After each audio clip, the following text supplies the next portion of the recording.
Je voudrais très sincèrement remercier Monsieur le ministre pour son brillant discours.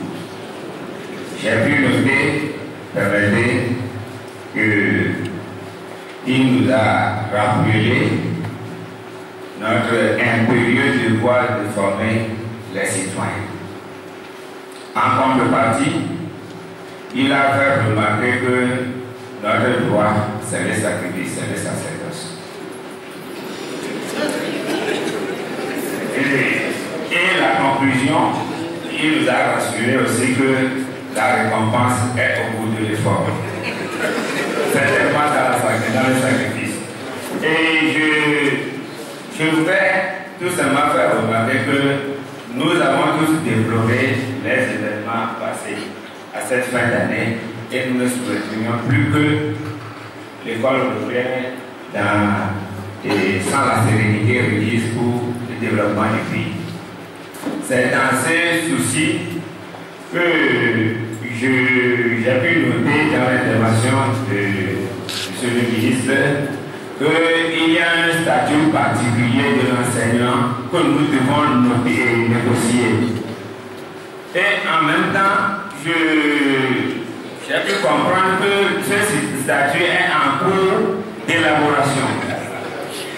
Bon, je me suis dit, la négociation, est-ce que c'est seulement au niveau gouvernemental ou bien à un niveau inconnu de nous que cela va se faire, puisque l'élaboration est déjà en cours. Donc je ne me suis pas retrouvé. Donc,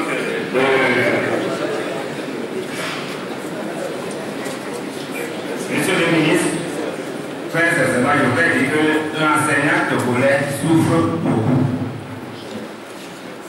Je ne peux pas dire pourquoi, mais le constat est qu'il est devenu l'ami intime des usuriers. L'ami intime des usuriers, de tous les fonctionnaires. Il est l'ami intime des usuriers. Et il est acculé.